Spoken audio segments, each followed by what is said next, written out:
Hello friends, easy knowledge में आप सभी का स्वागत है। तो इस वीडियो के अंदर हम लोग देखने वाले हैं रिवर्सल पैटर्न। रिवर्सल पैटर्न के अभी जितने भी वीडियोस हैं वो सारे वीडियोस को हम कवर करने की कोशिश कर रहे हैं और कवर कर भी रहे हैं। तो आप उन सारे वीडियोस को जाकर देख सकते हैं, प्लेलिस्ट वहां पे बना हुआ। तो आज का जो टॉपिक है वो है पियर्सिंग लाइन और डार्क क्लाउड कवर। इन दो टॉपिक को हम लोग कवर करेंगे। पियर्सिंग लाइन जो है उसका किस तरह से पैटर्न बनता है और डार्क क्लाउड कवर्स जो है उसका किस तरह से पैटर्न बनता है, इस चीज को हम लोग देखेंगे। तो आप जब भी ट्रेडिंग करेंगे तो वो आप अपने रिस्क पे ट्रेडिंग करिएगा, क्योंकि हम सेबी से रजिस्टर्ड नहीं है। सिर्फ एक नॉलेज पर्पस के लिए ये वीडियो बनाया जाता है। वीडियो अगर आपको अच्छा लगे तो जरूर चैनल को सब्सक्राइब कर लीजिएगा और वीडियो को लाइक जरूर कर दीजिएगा। तो चलिए हम लोग देखते हैं कि पियर्सिंग जो लाइन है वो किस तरह से वर्क करता है, ये इसका किस तरह से पैटर्न बनता है, उस चीज को हम लोग समझने की कोशिश करते हैं। देखिए यहाँ पे पियर्सिंग लाइन जो है वो बुलिश पैटर्न के लिए होता है। बुलिश में ही जब भी बनेगा ये पियर्सिंग लाइन तो ये बुलिश कहलाएगा। पहली चीज दिमाग में बैठा लिया कि ये बुलिश कहलाएगा। ये जब बुलिश कहलाएगा तो पियर्सिंग लाइन बनने के लिए आपको बॉटम पे बनते हैं तो ज्यादा बेहतर है। कहाँ पे? बॉटम पे। बॉटम पे कब बनेगा? जब ऊपर से मार्केट गिरते हुए आएगा, मतलब कि जब मार्केट डाउन ट्रेंड में आएगा। जब मार्केट आपका डाउन ट्रेंड में रहेगा और उसके बाद पियर्सिंग लाइन जो है जब बनेगा तो फिर मार्केट यहाँ से ऊपर की तरफ जाएगा, अगर इस पैटर्न को फॉलो करता है तब। तो पहली चीज याद रखना है कि ये बुलिश है, बुलिश पैटर्न बनता है पियर्सिंग लाइन। दूसरी चीज याद रखना है कि ये बॉटम पे बनेगा तो अच्छी तरीके से वर्क करेगा। और तीसरी चीज आपको दिमाग में रखना है कि डाउन ट्रेंड होना बहुत ही जरूरी है। अब देखिए कि जैसे ही मार्केट फॉल किया, डाउन ट्रेंड पे आया, तो यहाँ पर आकर जो है आपका एक बियर कैंडल बना, मतलब कि एक रेड कैंडल बना। रेड कैंडल बनने के बाद यहाँ पे फर्स्ट कैंडल जो है वो हमारा रेड कैंडल होगा। सेकेंड कैंडल जो हमारा है वो हमारा ग्रीन कैंडल होगा, जो बुल होगा। ये हमारा बियर हो गया।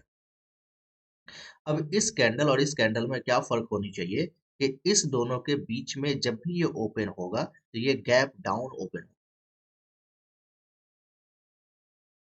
इस कैंडल के नीचे ये गैप डाउन ओपन होगा और ओपन होने के बाद ये फॉर्मेट कब बनता है या पैटर्न कि ओपन होने के बाद यहाँ पर जो है लोगों के दिमाग में ये आएगा कि ये जो डाउन ट्रेंड है ये कंटिन्यू रहने वाला है, और उसके बाद यहाँ पर काउंटर अटैक होगा। काउंटर अटैक किया जाएगा और काउंटर अटैक करने के बाद बायर्स जो है यहाँ पर इस मार्केट को ऊपर ले जाएगा, और इसका जो मिडिल पॉइंट है, इसका जो मिडिल पॉइंट है उस मिडिल पॉइंट के ऊपर एवब में क्या करनी चाहिए? क्लोजिंग होनी चाहिए। इस मिडिल पॉइंट के एवब में जब क्लोजिंग देता है तो ये बियर्सिंग लाइन का पैटर्न बनने की कोशिश हो जाता है। अगर ये इसके मिडिल पॉइंट के ऊपर जो है क्लोजिंग दे दिया, जहां पे जिस तरह से बताया गया है, तो समझ लीजिए कि ये पियर्सिंग लाइन का फॉर्मेट बन गया। और उसके बाद जो तीसरा कैंडल है, ये कैंडल इस कैंडल के जो प्रीवियस वन कैंडल है उस कैंडल के ऊपर अगर क्लोजिंग देता है तो आपकी एंट्री इस जगह पर बन जाएगी। और इस जगह पे जब आपकी एंट्री हो जाएगी और आपका जो स्टॉप लॉस होगा वो इस कैंडल के नीचे होगा, स्टॉप लॉस। तो यहाँ पे आपका ये स्टॉप लॉस हो गया, यहाँ पे आपकी एंट्री बनी, और इस जगह पे आपका फॉर्मेट पे बनेगा। फिर से याद रखिएगा कि ये जो फर्स्ट कैंडल है, ये फर्स्ट कैंडल ऊपर से गिरते हुए आया। उसके बाद जो ये कैंडल, सेकंड कैंडल जो बनेगा वो फर्स्ट कैंडल के गैप डाउन खुलनी चाहिए, गैप डाउन खुलनी चाहिए। जब गैप डाउन खुलेगा उसके बाद यहाँ पे काउंटर अटैक करेगा, और इसके मिड पॉइंट पे, इस कैंडल के मिड पॉइंट पर ये सेकेंड कैंडल को आकर इसके ऊपर क्लोज देना है। अगर ये मिड पॉइंट के ऊपर क्लोज देता है तो ये पियर्सिंग लाइन पैटर्न बनेगा। यहाँ पे शैडोज का कोई भी इश्यू नहीं है। उसके बाद यहाँ पे जो तीसरी कैंडल है, वो तीसरी कैंडल इस लेवल के ऊपर अगर क्लोजिंग देता है तो यहाँ पे आप आराम से एंट्री ले सकते हैं। एसएल आपका यहाँ पे एसएल होगा इस कैंडल के लोएस्ट पॉइंट पे। ये चीज समझ में आ गया होगा। चलिए इसको चार्ट से समझ लेते हैं, चार्ट पे देख लेते हैं। यहाँ पे पैटर्न का एग्जांपल हमने लिया है, तो आप पैटर्न के एग्जांपल पे यहाँ पे देख सकते हैं कि मार्केट जो है यहाँ पे गिरा, फॉल हो रहा है। फॉल हुआ, फॉल होने के बाद क्या है, यहाँ पे ये कैंडल बना हुआ। इस कैंडल के मिडिल पॉइंट जो है इसके ऊपर जो है इसने क्या किया? क्लोजिंग दिया। शैडोज का कोई इश्यू नहीं, इसके ऊपर यहाँ पे क्लोजिंग दिया। गैप डाउन खुला था मार्केट, और उसके बाद क्लोजिंग देने के बाद यहाँ पे इस लाइन के ऊपर यहाँ पे क्या किया?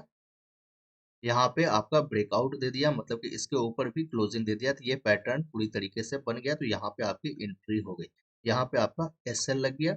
अब उसके बाद यहाँ से देख रहे हैं कि मार्केट ऊपर की तरफ चला गया। तो ये पियर्सिंग लाइन पैटर्न का कहते हैं एग्जाम्पल था। अब इसको देख रहे हैं फर्स्ट चीज क्या था, डाउन ट्रेंड होना जरूरी था। डाउन ट्रेंड अगर होता है तो बेहतर है। कहाँ पे बनेगा ये, बॉटम पे बनेगा। मार्केट पियर्सिंग लाइन के बाद मार्केट का मूवमेंट कैसा रहेगा, बुलिश रहेगा। अच्छा, बुलिश मीटिंग लाइन जो पढ़े थे उससे पियर्सिंग लाइन जो है वो बहुत ज्यादा बुलिश होता है, लेकिन बुलिश इनगल्फ से पियर्सिंग लाइन कम बुलिश होता है। इस चीज को भी याद है। चलिए अब इसके बाद हम लोग डार्क क्लाउड पे चलते हैं। यहाँ पे है हमारा टॉपिक कि dark cloud cover. Dark cloud cover किस तरह से बनेगा, क्योंकि दोनों सिमिलर एक ही टॉपिक पे आया है। अब डार्क क्लाउड कवर जो बनेगा, इसमें एक चीज आपको याद रखना है कि इसको बनने के लिए आपको फर्स्ट जो है वो अप ट्रेंड दिखना चाहिए। रिवर्सल कभी भी ट्रेंड के अगेंस्ट जाता है, काउंटर अटैक होता है, तो अप ट्रेंड मार्केट में आपको दिखेगा। और जब भी डार्क क्लाउड कवर बनेगा तो मार्केट आपका क्या हो जाएगा, बियरिश हो जाएगा। मार्केट आपका बियरिश हो जाएगा और उसके बाद जो है मार्केट फॉल करना शुरू हो जाएगा। तो इस चीज को याद रखिएगा। देखिए यहाँ पे क्या है कि मार्केट यहाँ से अप ट्रेंड की तरफ आया। यहाँ पे ग्रीन कैंडल बना, ये आपका फर्स्ट कैंडल है जो ग्रीन बना। उसके बाद जो सेकेंड कैंडल है, इस कैंडल के ऊपर ऊपर गैप अप खुलनी चाहिए। कौन सा गैप अप, यहाँ पे खुलेगा। वहां पे गैप डाउन था, यहाँ पे गैप अप था। ऊपर खुलेगा गैप अप। आदमी को समझ में यह आता है कि यहाँ पे ये कंटिन्यू जो है अप ट्रेंड जा रहा है, लेकिन यहाँ पर क्या हुआ, गैप अप खुलने के बाद जो है सेलर यहाँ पे इसके मिड पॉइंट पे क्या कर रहा है कि यहाँ पे मिड पॉइंट के नीचे क्लोजिंग दे रहा है। यहाँ पे काउंटर अटैक हो रहा है, मतलब कि यहाँ पे सेलर पूरी तरीके से अटैक कर रहा है और इस ट्रेंड को चेंज करने की कोशिश कर रहा है। और अगर यह मिड पॉइंट के नीचे क्लोज होता है और उसके बाद जो तीसरी कैंडल है, वो तीसरी कैंडल आपको ये फर्स्ट कैंडल के ऊपर अगर क्लोजिंग दे देता है, तो समझ लीजिए कि ये जो है डार्क क्लाउड कवर पूरी तरीके से क्या हुआ, पैटर्न बन गया है। तो यहाँ पे आप इसकी एंट्री बनाइए और यहाँ पे आपका एसएल लगाकर इस पैटर्न का फायदा उठाइए। तो यही चीज आपको देखने को मिलेगा। तो ये चीज, दो चीज याद रखिएगा कि पहला तो अप ट्रेंड होनी चाहिए, और जब भी ये डार्क क्लाउड कवर बनेगा तो ये बियरिश मार्केट की तरफ जाएगा, बियरिश बन जाएगा। और बुलिश इन गल्फ जितना बियरिश होता है उससे ये कम बियरिश बनता है। इसके भी एग्जाम्पल हम लोग देख लेते हैं। यहाँ पे देखिए कि डार्क क्लाउड कवर का जो एग्जांपल है वो एग्जांपल कुछ इस तरह से आपको दिख रहा है कि यहाँ पे आप देख रहे हैं कि मार्केट जो है ये अप ट्रेंड की तरफ गया है कंटिन्यू। अप ट्रेंड के पास जाने के बाद यहाँ पर क्या हुआ कि थोड़ा गैप अप खुला। उसके बाद इसके मिड पॉइंट के नीचे क्या क्या क्लोजिंग दिया और यहाँ पे इस कैंडल को ब्रेकआउट।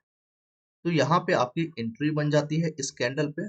और उसके बाद आपका स्टॉप लॉस, यहाँ पे स्टॉप लॉस स्टॉप लॉस होने के बाद जैसे ही यहाँ पे आप एंट्री बनाते हैं, मतलब इस कैंडल पे आपकी एंट्री बनी, तो यहाँ से लेकर इस कैंडल तक आप टारगेट ले सकते हैं। अगर इससे ऊपर भी थोड़ा अगर लेना चाहे तो ले सकते हैं, लेकिन यहाँ पे आपका परफेक्ट टारगेट होगा। तो ये चीज आपको समझ में आया कि स्टॉप लॉस कहाँ पर लगाना है, एंट्री कहाँ पर है, प्रॉफिट कहाँ पर लेना है। इस चीज को समझ में आया होगा। वीडियो अगर आपको अच्छा लगा होगा तो जरूर चैनल को सब्सक्राइब कर दीजिएगा और लाइक करना ना भूलिएगा। अपने दोस्तों को भी शेयर कर दीजिएगा। मिलते हैं नेक्स्ट वीडियो में एक अगले टॉपिक के साथ। Thanks for watching.